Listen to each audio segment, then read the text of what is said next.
Hey everyone, I wanted to tell you about a new podcast that I'm absolutely obsessed with. For fans of true crime podcasts, you absolutely cannot miss this one. It's called The Devil Within.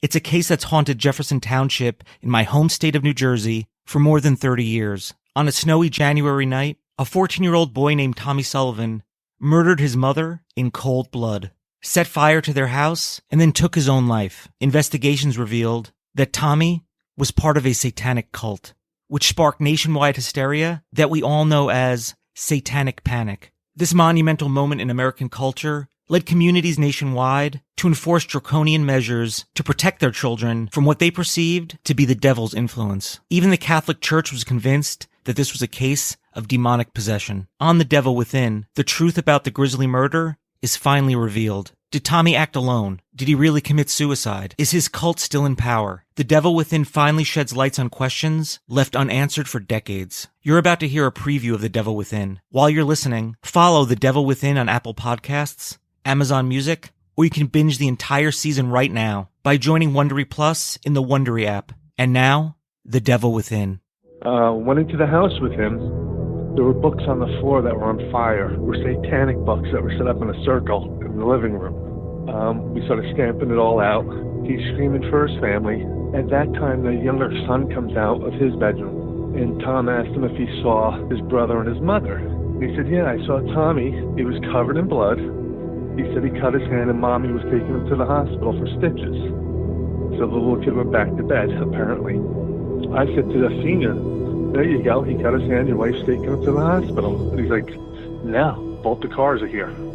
So I said, well, let's check downstairs. Get halfway downstairs.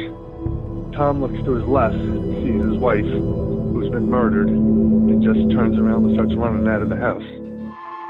In January of 1988, a small town in the forests of northern New Jersey was rocked by a night of terrible violence. This is the true account of the murder of Betty Ann Sullivan, a 37-year-old wife and mother of two. The brutal, ritualistic nature of Mrs. Sullivan's murder only begins to scratch the surface of this heinous crime. Even today, more than 30 years later, the circumstances surrounding her death are still debated in the community. And of the people who remember that night that still live in town, there aren't many of them that are willing to talk about it. The story made national headlines because it fit into a larger narrative, an idea, a fear that had existed, for the most part, within the margins of the American social landscape, but would now be standing front and center. That fear was given a name, the Satanic Panic, and it had all at once metastasized from whispered urban legend to hysterical national nightmare.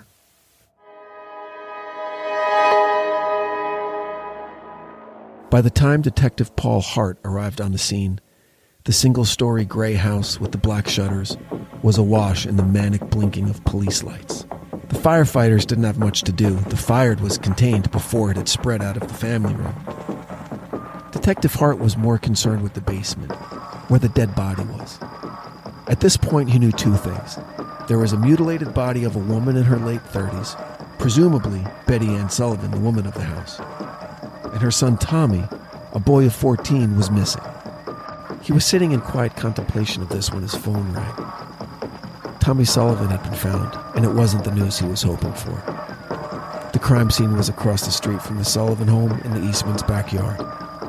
And if the questions in his head weren't enough already, there were about to be many, many more. Mr. Eastman had been smart enough, or scared enough, to stay away from the body. The crime scene was intact, untouched. The snow surrounding the body was proof of that. Only one set of tracks led from the woods to the woodpile. Tommy had walked there alone. He picked a vantage point from which he could see his front door, where he could watch as the coroner removed his mother's body from the house. Then he sat down in the snow and went about the terrible business of killing himself. He had a small pocket knife that he got from the Boy Scouts, a knife he would now plunge deep into his left wrist. Only he didn't quite know what he was doing. The blade slid between the bones of his wrist, severing tendon and ligament, but not rupturing enough blood vessels for him to bleed out right away.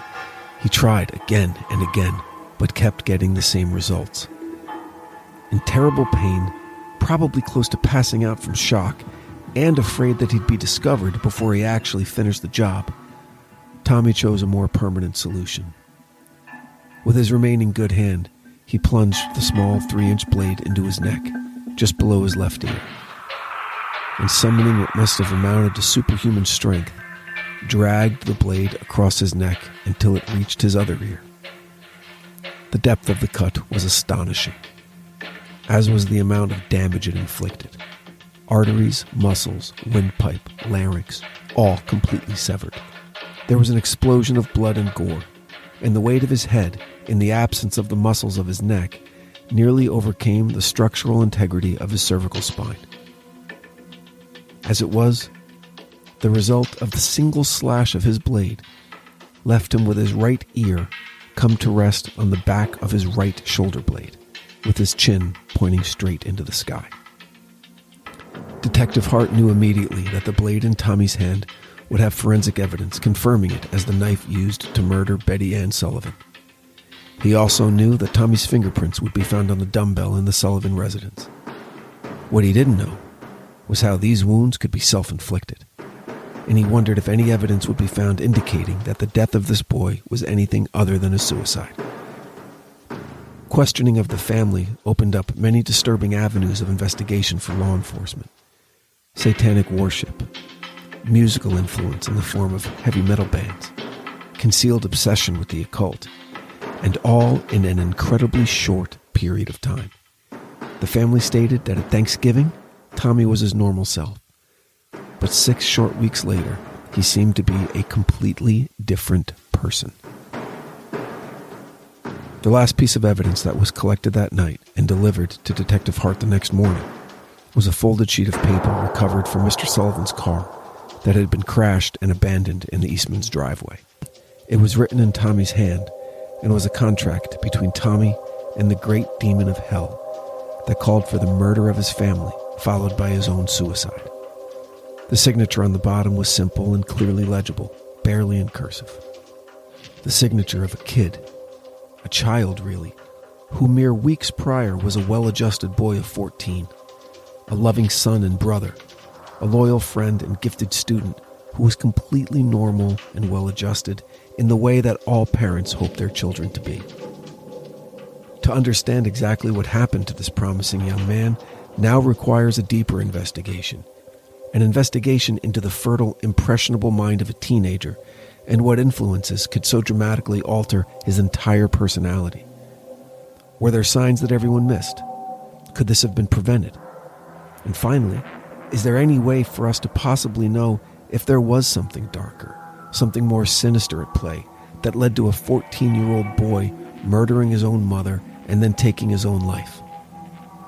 A boy named Tommy Sullivan, who would come to be known by a new name, the Jersey Devil.